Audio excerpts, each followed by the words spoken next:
One foot in the grave, it's the other foot the series is about. Morning, Mr. Meldrew.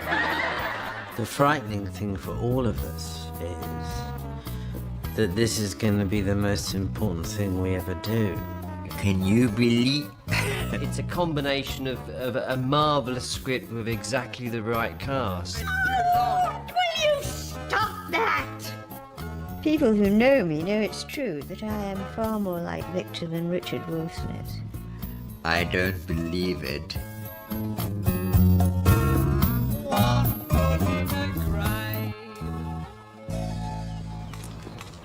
A normal suburban street, populated by normal suburban activities.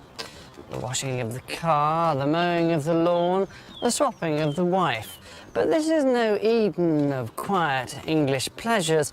It's a branch of hell, a branch that even Barclays couldn't close down. Yes, beware all ye who enter here, for this is the home of Victor Meldrew, who arrived in this very place 10 years ago, like cellulite on Liz Hurley's thigh. Suddenly, and with devastating effect. This one-man disaster zone, this Millennium Dome in human form, is King Midas in reverse. Everything he touches turns to rust. You'll soon be through those underpants again, I see. I know, Jean. It's a mystery to me how he does it. Look! He'd wear out a suit of armour. They don't seem to last 5 minutes on him, do they? Here! You may as well use them to wipe your hands on! Yes, thank you, ladies. I wonder if I could bring in the lady up the road walking her dog at this point. Excuse me, madam. We're asking everyone in the world what they think of Victor Meldrew's disturbing tendency to wear out a pair of Y-fronts in 10 seconds flat. Yes, the Bishop of Durham. What's your point of view on this one, sir? One Foot in the Grave set in a very sort of sitcom land, really, isn't it? Sort of very middle class as a sofa. You know, they have windows and a nice big garden, and it's all very quiet and suburban. But the most extraordinary things do happen. What could I possibly want with 263 bloody garden rooms in the first place?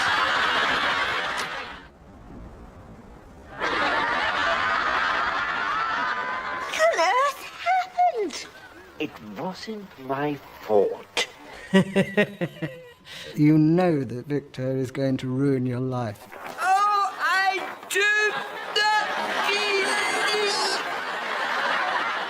Will you look at this?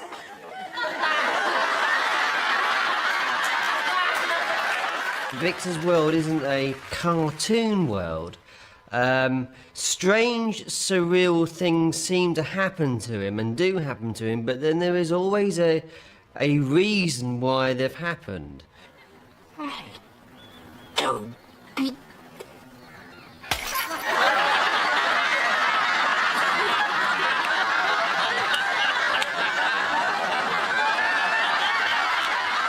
It's set in suburbia, but it's not about suburbia, it's just about life. But it has a dark edge to it. You feel that if you walked out of that street, you might fall off the world. Mr. Meldrew, a big milk tank has just ploughed into that new lamppost outside your house. I'm afraid it's done a bit of damage. What sort of damage? Bloody milk tanker. Meldrew's world is the perfect illustration of the chaos theory. Somewhere on the other side of the world, a butterfly flaps its wings. And here, thousands of miles away, a lamppost comes crashing through Victor Meldrew's bedroom window. Is it bad karma? Is he suffering for his sins from an earlier life? And if so, what kind of terrible ogre was he? Genghis Khan, Vlad the Impaler, a car clamper? We may never know. What we do know began 10 years ago when he put his first foot in the grave, or at least had it lowered there by force. Mildred, who works in the butcher's, sends you her regards and says she's sorry to hear the terrible news. That's very nice. What terrible news? She didn't say. She just said it wasn't worth shoving your head in a gas oven over, and you should think of it as a brand new chapter in your life. She must have gone completely loopy. Victor Meldrew started off as, in the first episode of the first series as a security guard who was replaced by a black box when he was 60, I suppose. So he had another 5 years to go as far as he was concerned. Isn't it amazing what they can come up with these days? It does everything you used to do, except complain about the air conditioning. I played Mrs. Inglis, who was Victor's boss, and I sacked him. I was responsible for Victor having one foot in the grave.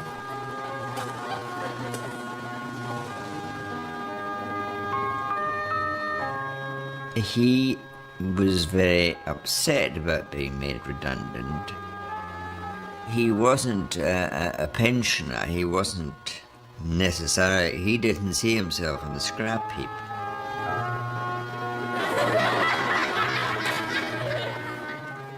Well, I suppose it was a forced retirement for him, wasn't it, then? He had to go and find something to do with his life and something to do with his wife as well. So how big was it then, Mr. Meldrew? What? This box? Well, I suppose it was about 12 inches wide by about... What bloody difference it make how big it was? It was a box filled with wires and microchips and has taken my job. I'm now officially a lower form of life than a Duracell battery. He's always looking for work, he's always going for jobs, but never gets them. And when he tries a job, he's not very successful. I played a man called Louis Atterbury, who's a businessman who had the misfortune, the ill-advised misfortune, to employ Victor as a chauffeur.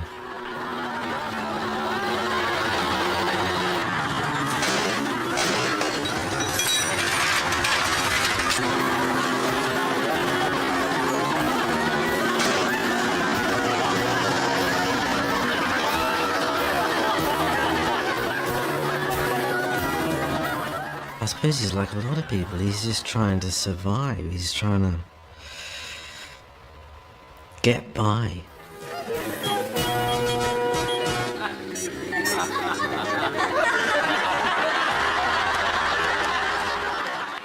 Victor, for me, is every man. He's done the right things. He's saved his money. He's worked and he's had a good marriage. And suddenly, life isn't quite so good. Still, I've had a good life. I've had a bloody awful life! I like Victor Meldrew. I think most of the time he's a very decent man, and that's what's good. He doesn't start out as a Basil Fawlty or whatever. He's a genuinely nice man, I think. And it's just the rest of the world gets to him. Victor is a victim, really. I mean, I chose the name with very, very specifically, Victor is a loser.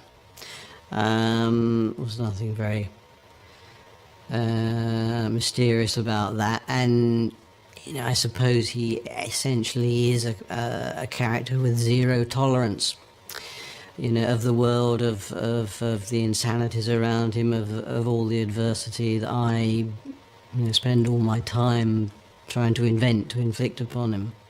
When people talk about Victor as the grumpiest man in Britain and all the rest of it, I deny that and say that he's not grumpy at all. Gorgeous. The sort of day that actually makes you glad you're alive. Get off the lot of you. Go on, get away. This is my bloody shit. You'll get the bloody hell out of here. That seems to have done the trick, doesn't it? It's the comedy of irritation, which is the great English backbone of comedy. All of the great characters in English comedy are irritated and annoyed and complaining about the situation in which they find themselves. And it's the abuse that they give to the situation that makes it funny. The fact that he does get grumpy means that something has happened to him. And quite a lot, of course, does happen to Victor. Unbelievable! Do you see what I just found in one of those crackers you bought? No, but do, please, tell me. Question. What's the difference between Victor Meldrew and a chef who keeps dropping his pancakes? Answer, they're both useless tossers. I think the character is a sensitive character, and because things go wrong, that's where we see the anger and the aggression and the grumpiness. But there is always a good reason for his grumpiness. I don't believe it.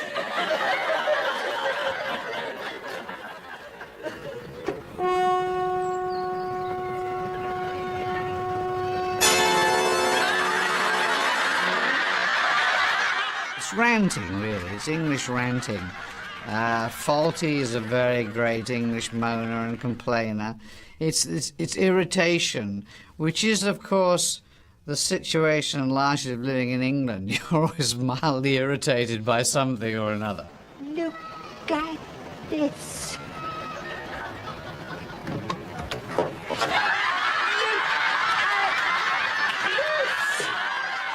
He complains a lot, of course, about the inequalities of life and about the fact that people keep throwing things into his garden and use it as a rubbish tip. Is there any more crap you want to sling over people's garden? This is the front lawn, not a bloody can recycling plant. Bloody police bimbos. And there's moments where we've always wanted to say things like that, and Victor is completely unafraid of saying these things. Well, any joy? Yes, I think it's safe to say I've had a very good day, all told. In the morning, I turned some water into wine. Then I healed a few lepers, and after lunch, I popped over and parted the waters of the Red Sea. Did the man come about the roof? No, but you can't expect miracles. The biggest lies are builders' lies and mechanics' lies. They're bigger than anything. They always say, in fact, you know, definitely have the car ready by Tuesday. So you're going on Tuesday. Oh, no, I said Thursday. You know, it's always, it's there just to frustrate and irritate you. Nobody ever says, I'm never going to fix it. You know. Victor can complain about anything, really. I mean, life, minicab drivers, Christmas crackers, fishmongers, car park attendants, traffic jams, dead men's shoes. All these things can conspire to work up his blood pressure to boiling point. Hello! Is that Mr. P.T. Sturgeon? Yes, well, it's about a large yucca plant your garden centre delivered to my house this morning. Yes, a young chap, I didn't catch his name. It may have been Frank Spencer. Well, I'll tell you exactly what the problem is, Mr. Sturgeon. I was out the back working in the garden when he arrived, so I asked him if, for the time being, he'd put it in the downstairs toilet for me. And you know what he's done? He's only planted it in the... He upsets people a lot by shouting at them and giving them a hard time, so they do get their revenge on him in various obscure ways. There's a We can't stand any longer, always on the bleeding moan. Every time we mend his bloody Honda, he's back grousing on the phone. It's a Meldrew, he can stick it up his bum. He can bugger off to England. I think underneath it all, there's a kind of this undercurrent of desperation, in a way, of that life is hard. Victor has lost his faith in most things twice over by now. Mirror image of your life, really, isn't it? Car journey and a bank holiday. First 50-odd miles on the go all the way, a sense of direction, bowling along. Get past 60, everything slows down to a sudden crawl. And you realize you're not going anywhere anymore. He genuinely gets very depressed at times, and you can see that, the frustration of it, and the darker moments of the series, I think, make it a much more interesting show. Oh, God, I'm bloody ravenous now. I can't last a moment longer. It's no good. I'm afraid there's only one thing for it. We'll have to eat Mrs. Warboys. Meldrew's life has been curiously devoid of outstanding achievements, with the possible exception of the world's longest-running Bad Mood, which threatens to outrun even The Mousetrap, but that's to overlook his most notable feat, that being his marriage to Margaret, which, like Christa Berg's career, mysteriously continues against all odds. God. I wish I was dead. I wish you were dead. Get some peace. She's a perfectly normal little wifey, it seems to me. I think she is probably, well, she's certainly more tolerant than I am as a person, but then that wouldn't be difficult.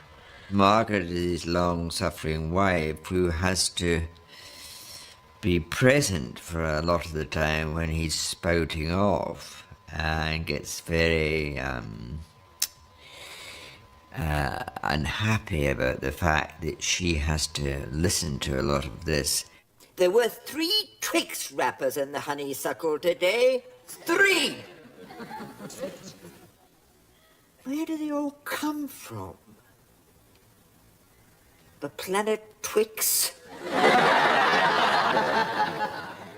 Every night I have to listen to this. By now she's so used to it. And it's part and parcel of the fabric of her life. She is sort of wonderfully tolerant, and that wonderful capacity women have to tune out whatever's going on. I want to burn something. They should burn the bloody Twix wrappers. For God's sake, Victor! 15 times I've read this sentence now. Margaret is probably the more complex one to me, because why is she still there? I don't know if she has a lot of joy. Well, we all make mistakes from time to time. Oh, yes. I certainly made one 35 years ago. It's that toleration of I'm stuck with this man until he dies and I'm going to stick it through, you know, which is rather lovely and very pleasant. she's often very frustrated and angry.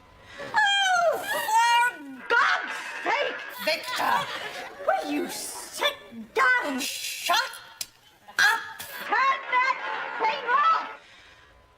And it's tempered with a kind of compassion. They will bicker and shout at each other because really deep down it's not threatening their marriage at all. Yeah, a lot of people ask Annette, why she stays with him.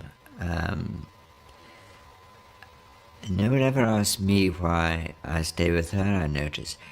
I could stuff a mattress with your pubic hair.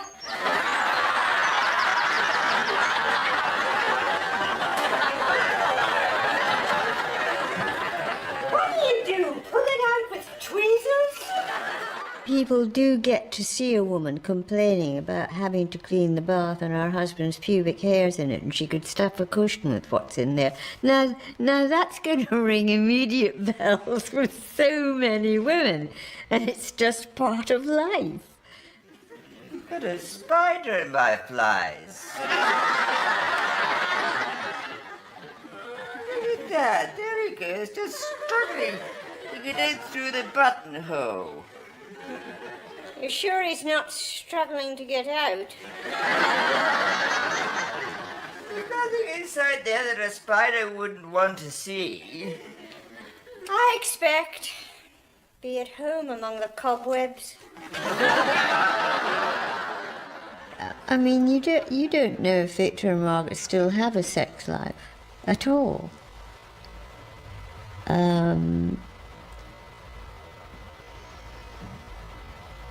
So I don't know what goes on. 491. Jean! How are you? No, just outside. Oh, trying to bring a few wilting specimens back to life.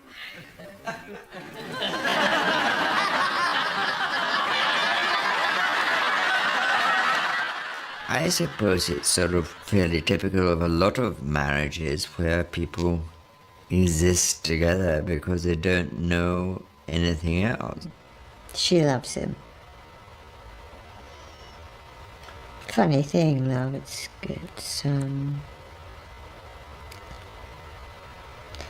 It has so many forms. I mean, we all use the word, but we all mean something different. Especially when you've got past the stage of lust. It's something very personal and very subtle and very impossible, really, to analyze. But there you are. That's the pair of them. She has had the occasional fling, as I remember.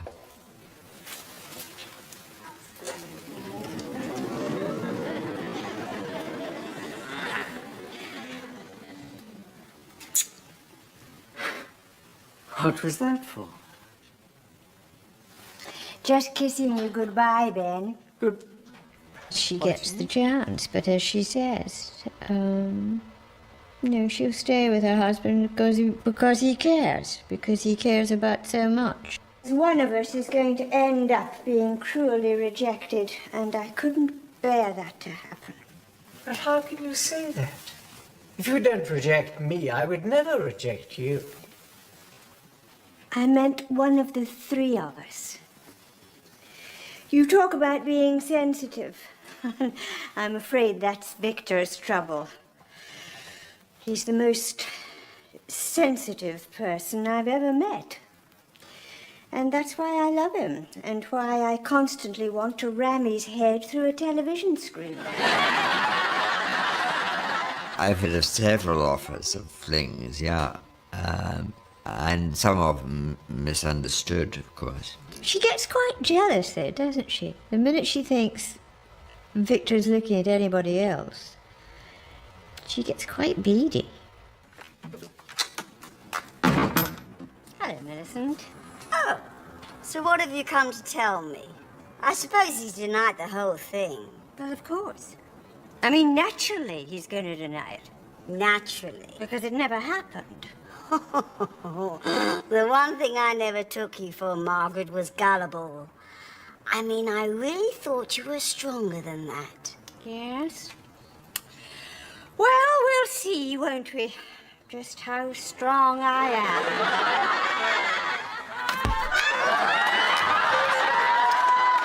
In future, we'll be getting our potatoes from Sainsbury's.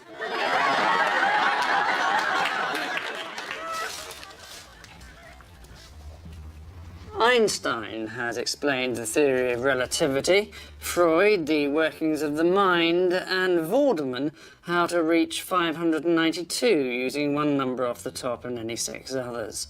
But to date, no scientific or mathematical genius has yet been able to explain why anyone should want to befriend Victor Meldrew. Step forward, Mrs. Warboys. You're right. I can definitely smell it. What do you think it is? I don't know, but it's worse when you stand by the sideboard. Well, don't stand by the bloody sideboard. Go home. You know he can't smell a thing, Jean. Not since that accident up his left nostril last summer. Ah, well, that was asking for trouble, wasn't it? You should never try and sniff a live wasp, Mr. Meldrew. It's a well-known fact. I find Mrs. Warboys almost the funniest character sometimes because she's so enthusiastic in many ways, and she's so vulnerable and so insensitive as well. She's a nice enough person, don't you think so? She's tactless. She's absolutely tactless. How's the travel sickness now, by the way? I haven't heard you retch since Basildon.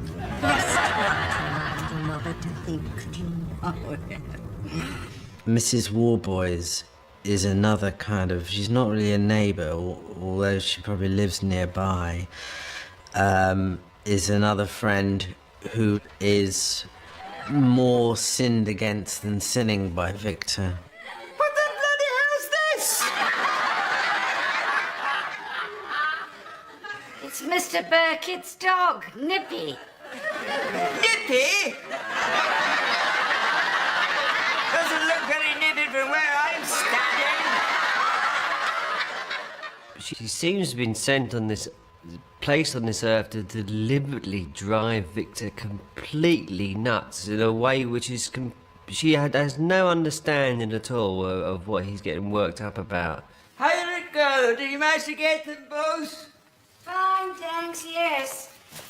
Took a bit of a while to find Margaret. She won't be needing it now. I don't think they're all that well organised in that place, if you ask me. I've known 1 or 2 people say over the years. He thinks she's a little bit silly, and they end up at cross purposes and with crosswords many a time. What's this? Oh, yes. She said they got almost all the beetroot out if you didn't look too closely. Myself, I can hardly see a thing. This? I mean, this isn't my suit. Isn't it? Quite innocent she is about a lot of things. You must have seen it as a mistake when you got it out. Well, I don't know what your suit looks like, do Well, it doesn't bloody well look like this. I mean, where do you think I shop? King Kong and C&A's? And Victor's exasperated looks, he can't believe that human beings with the power of speech are having this conversation. She means well. She wants to help. She manages always to do the wrong thing or be in the wrong place. I started telling him all about my dog Trixie's distemper. Stop the car and get out. What? Now! Ah! She has awful things happen to her. Ray Winston put her in a bag and rolled her down a hill. Where she is mounted by a dog. Someone should tell you! You're really tedious company!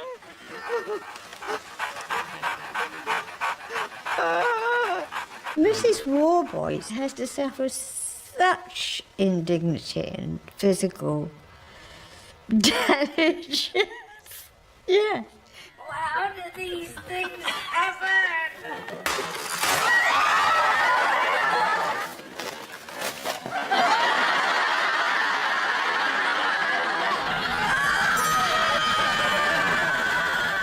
So anything really horrible and shocking and in your worst nightmare would happen to Mrs. Warboys. It seems to be her role, in a way.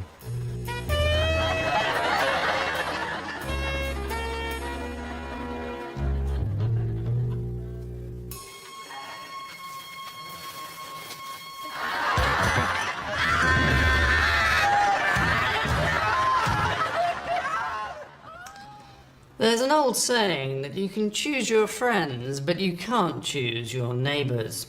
A fact that my character, Patrick, and his wife, Pippa, were reminded of on a daily basis. Having Meldrew as a neighbour was like having Saddam Hussein, Jeremy Paxman and John McEnroe all rolled into one and mowing the lawn next door. You won't come out for a meal with Mr. Meldrew tonight on principle, just because of what's happened in the past. Well, ordering up and cancel, but I suppose it's a bit inconsiderate, isn't it, really? Dragging him out of his coffin in broad daylight. Wonder what bizarre aquatic species I can expect in the groin this time. Stingray up the rectum? So I'll just get off lightly with a couple of barnacles on the foreskin. Patrick and Pippa began as Victor and Margaret's neighbours, and in fact, I think arrived back from holiday having bumped into them once before. But who the hell are they? I haven't the faintest idea. Victor doesn't recognise who they are and thinks they've come to stay when they arrive back with their luggage. It's just that I think it's time that we left you in peace. It is way past 11. Victor! Look, just hand those back and don't be so obstinate, the pair of you. Victor, if they want to go, perhaps they should go. Thank you. Very much indeed. That's how it started off, so it got off on the wrong foot, and it sort of continued in that vein. The next few series we were next door neighbours, and Patrick fell out on numerous occasions with Victor.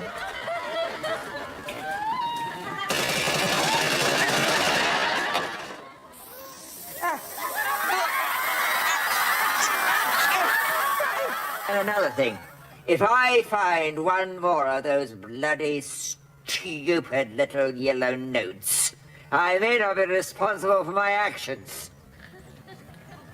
Nice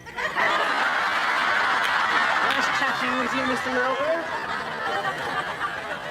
Patrick has, his role in it seems to be the person that discovers Victor at his most, doing the daftest, silliest thing that he could possibly be doing.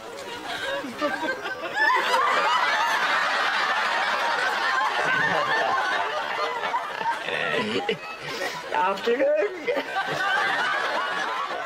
He's totally convinced, quite rightly, that he's living next door to possibly the maddest man on the planet. There's nothing that Victor could do that would in any way surprise Patrick. Yes, I have to say, Mr. Meldrew, you certainly haven't lost your touch. And when your wife said you had a little surprise lined up for me, I'll admit one or two old favourites did spring to mind. a gift pack of your own worn underpants, a jeroboam of cat's urine, but no, for all-round staggering pointlessness, this has to take the biscuit. Patrick thinks that Victor has in some way snubbed him or offended him or acted in an outrageous or ridiculous way, when in fact the audience know that it was a perfectly harmless act. So in many respects it's Victor who's the good guy, and Patrick who's turned into this slight ogre. Pepper says that he's just a younger version of Victor.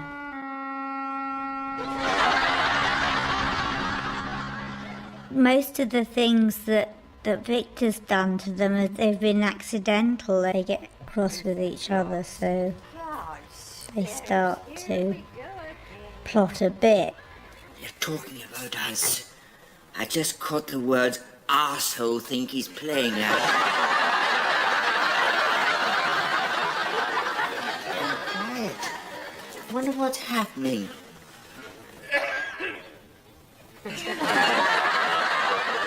I think Patrick sort of started off as basically someone who just was present at various moments of Victor's madness and had to react to them in various baffled ways.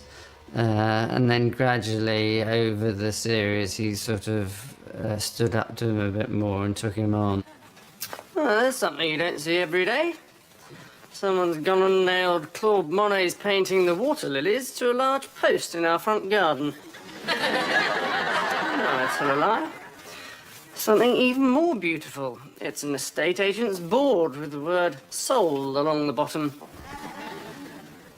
And then we eventually sold our house, moved away, and Tim Brooke Taylor moved in. I was the next door neighbour, and of course the great thing about the next door neighbour is that he is a threat to Victor. But in my case, the twist was Victor really liked me and my wife.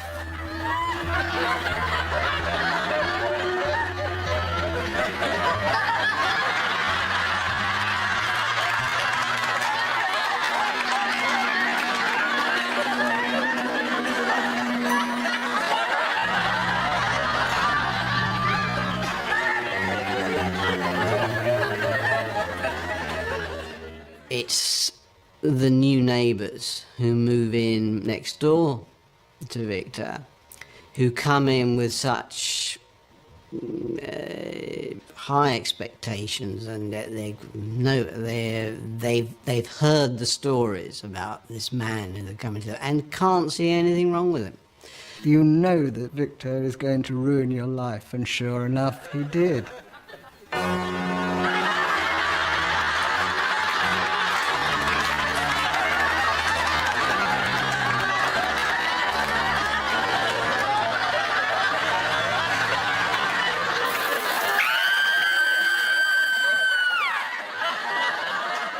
My character on the other side is the one doing awful things to Victor, but not in any deliberate way.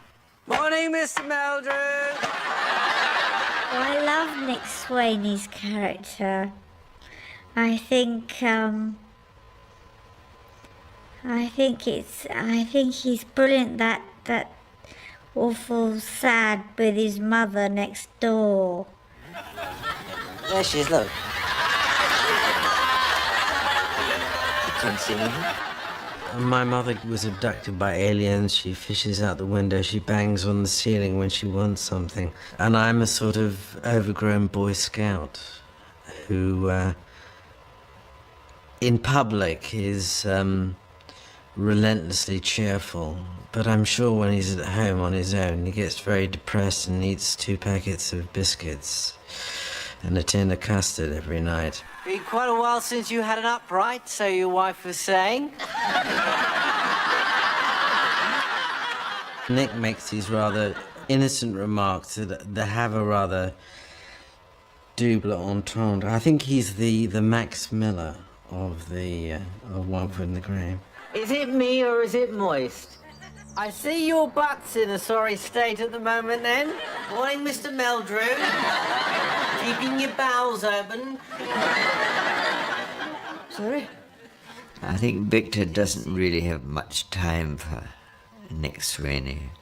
I suppose it was interesting for him to have my character as a next-door neighbour, because then I could come through the friends and irritate Victor in my cheerful, sing-songy way. Morning, Mr. Meldrew. Oh, lovely weather, I must say. What's the idea of this? Nick probably is a bit unhinged. The nice way of putting it would say he's thick-skinned, and or the other way of putting it, you could say he's completely psychotic. Just as well we have sort of proper gun control in this country.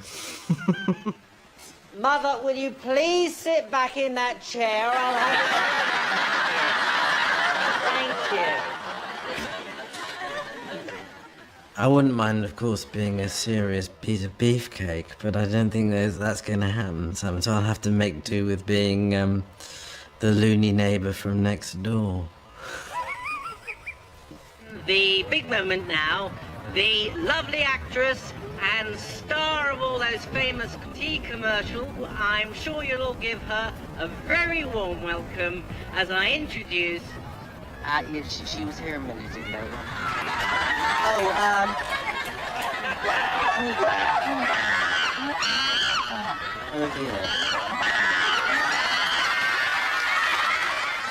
Animals get us into trouble. Although, of course, we've never killed an animal. As far as I know. Margaret, What's the matter? did you put a cat in our freezer? People think we've actually stuffed a cat in the freezer and frozen it to death. You're not going to take it out. I'm not going to leave it in there. So its eyes light up every time you open the door. It was almost a kind of pivotal moment in the first series that sort of shook a lot of reviewers up, and I suspect a lot of viewers who had hitherto thought they were watching maybe a fairly traditional and safe suburban comedy, and suddenly this rather black and quite fairly tasteless moment occurred. Are you sure it's dead? Well, I should think it's a pretty safe bet, wouldn't you? I had this truly obscene letter from this man who was upset about the cat. He even went as far as to say, I know it wasn't a real cat. I presume it wasn't a real cat. But the names he called me were just extraordinary. Well, that's Britain, isn't it? Yes, we're always far more worried about our pets than we are about our neighbours. What on earth's that you've got on your foot? Where?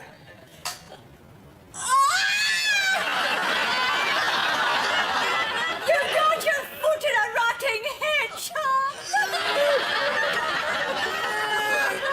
God! And so there's always that kind of where you laugh and then you go, ooh, should I be laughing at this? And I think that's great. I like that. Are you sure she's all right? You be quiet. God! What's the matter?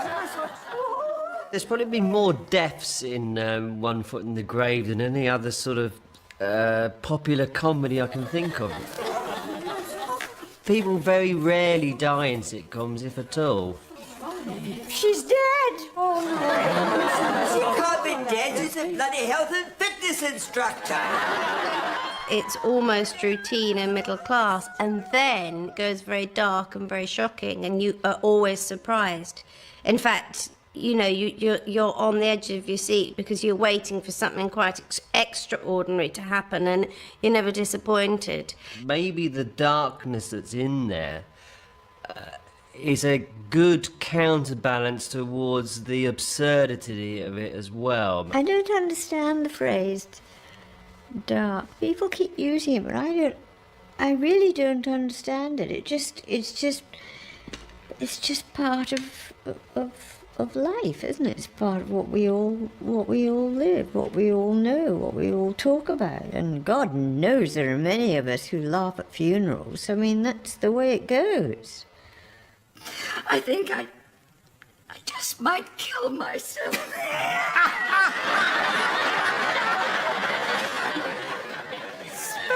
Spam, baked pizza spam, that's very funny. When you come to think about it, it's not the stuff of...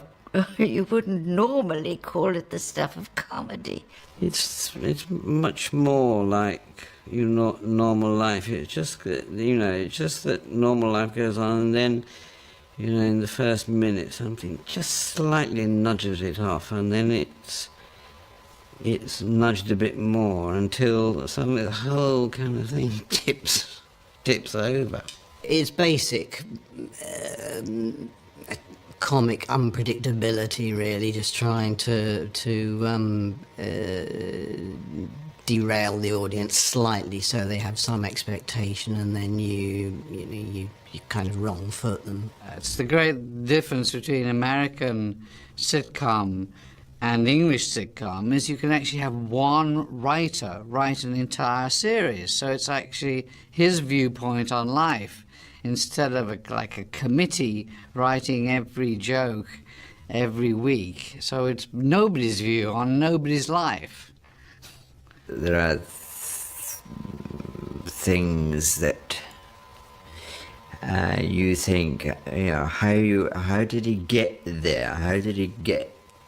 And very often when you see it all put together in the film and everything, it makes a sort of sense. Here, boy. Come on. Here, boy. The audience are in advance of the characters in some ways, and even when we don't know exactly what's going to happen, I mean, in One Foot in the Grave, somebody only has to put down a cup in the kitchen, and you think, oh my God, something awful is going to happen in that cup. Stop worrying. If he was going to run away from home, I'm sure he'd have left you a note. We've seen the dog before, we know the dog is lost, we haven't seen the dog go into Victor's house, we haven't seen him go behind the chair, but so when we just see he picks it up and does that, it looks very, very odd, but again, there is a reason, there is an explanation as to how the dog got there. 4291.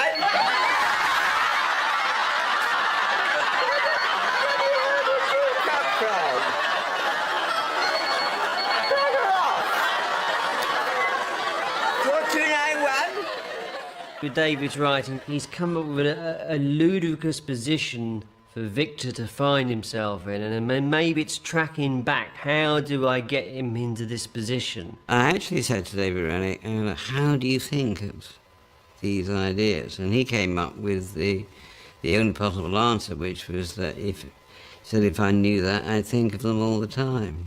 He's not only able to write very convoluted plots, often with sort of 5 or 6 subplots, all of which resolve in the end. But he's also on the way able to write very funny lines. It's a combination of a marvellous script with exactly the right cast, and it's so difficult to achieve, but when you do achieve it, it looks effortless. Obviously, I'm going to feel depressed and frustrated if I haven't managed to come up with something that amuses me, because at the end of the day, I write to amuse myself. It looks and feels like milk running down, a soft silk curtain. It just feels so smooth and as if so natural, like a waterfall, and yet it represents hours of you know, banging your head against the desk and trying to work out why Victor's dressed as a chicken. See what he's scrawled all over the top here? Look! Meldrew's a turd! Knock his bloody block off! Meldrew's a turd. Meldrew, Saturday, to be collected. The chemistry of the writer and of the actors involved, the fact that we have just sort of all clicked in a sense, and the fact that the population has sort of taken us on board, it is probable that this will never happen again. Almighty! Look what it is. It's that actor. Who? You know, you're a man from One Foot in the Grave. The I don't believe it, man. I don't say it on demand, which people seem to think I should. And it's particularly difficult with children, for example, who say, go on, say it, and I say, no, I don't. To explain to them that you don't say it. The other sort of, most of the time, you know, everyone does it for you anyway. Do you know what he'd love? Oh, he'd love it if somebody came up to him and said his catchphrase. Oh, yeah, Ted. He'd love that. I'd say no one ever does that to him. He'll think you're hilarious. Sometimes I say, do you know, you're the first person that's done that to me. And they say, really? I'm going to do it. Brilliant, Ted. Will I? Yeah, go on. Hold the camera. It is strange at times that you can be in sometimes the most far distant corner of the globe, indeed. And you're walking along quite calmly, and suddenly from nowhere comes this phrase bellowing at you. I don't believe it. I don't get angry because I would be angry all the time.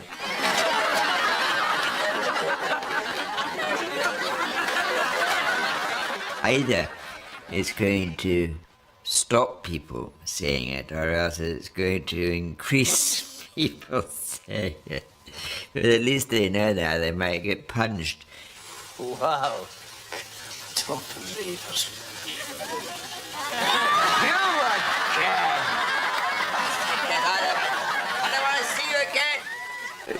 Although, I don't believe it, shouted at you and all the rest of it, is a little bit frustrating at times. Everyone really likes the program.